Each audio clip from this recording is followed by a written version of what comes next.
വനം മന്ത്രിയെ തുറങ്കിലടയ്ക്കണമെന്ന് UDF ജില്ലാ chairman Joy Vettikuzhi. CPM March നടത്തേണ്ടത് പിണറായി വിജയന്റെ വസതിക്ക് മുന്നിലേക്കാണെന്നും അദ്ദേഹം പറഞ്ഞു. ഉപ്പുതറ യൂത്ത് കോൺഗ്രസ് സംഘടിപ്പിച്ച മാർച്ച് ഉദ്ഘാടനം ചെയ്ത് സംസാരിക്കുകയായിരുന്നു അദ്ദേഹം. മാർച്ച് നേരിയ സംഘർഷത്തിൽ കലാശിച്ചു.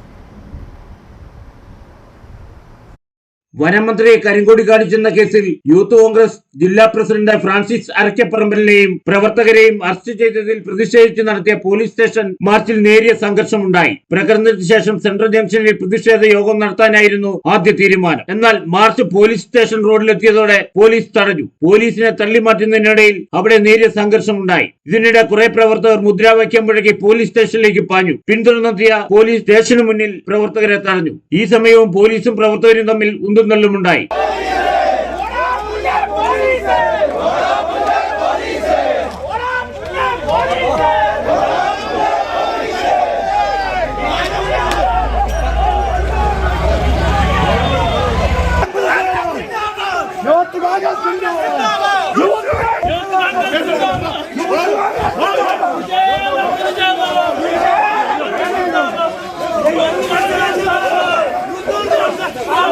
മുതിർന്ന നേതാക്കളെത്തിയാണ് പ്രവർത്തകരെ മാറ്റിയത്. തുടർന്ന് UDF ജില്ലാ ചെയർമാൻ മാർച്ച് ഉദ്ഘാടനം ചെയ്തു. വന്യമൃഗങ്ങളിൽ നിന്നും മലയോര കർഷകരെ സംരക്ഷിക്കാൻ കഴിവില്ലാത്ത വനം മന്ത്രിയെ പുറത്താക്കണമെന്ന് ജോയി വെട്ടിക്കുഴി പറഞ്ഞു. പ്രതിഷേധിക്കുന്ന യൂത്ത് കോൺഗ്രസ് പ്രവർത്തകരെ ജയിലിലാക്കാൻ തുടങ്ങിയാൽ കേരളത്തിലെ ജയിൽ മതിയാകാതെ വരുമെന്നും അദ്ദേഹം പറഞ്ഞു.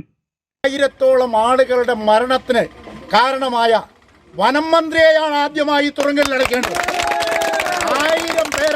1000 പേരുടെ ജീവനാണ് ആ മന്ത്രി കാരണം ഇന്ന് നഷ്ടപ്പെട്ടിട്ടുള്ളത്. പ്രതിഷേധ മാർച്ച് നടത്തേണ്ടത് പിണറായി വിജയന്റെ വസതിയിലേക്ക് നിങ്ങൾ മാർച്ച് നടത്തണം. ഇങ്ങനെ മന്ത്രിസഭയിൽ പോയി ഇരിക്കുന്നതാണ്. അണ്ണാക്കിൽ ബോണ്ടാ തള്ളിയതുപോലെ 2 മന്ത്രിമാരെ ഇടുക്കിക്കൊണ്ടായിട്ട് വല്ല പ്രയോജനവുമുണ്ടോ? പിണറായി വിജയനെ കണ്ടാൽ അപ്പൊ തന്നെ മൂത്രവും ഒഴിച്ചു പോകുന്ന മന്ത്രിമാരാണ് ഇടുക്കി ജില്ലയിൽ നിന്നുമുള്ളത്.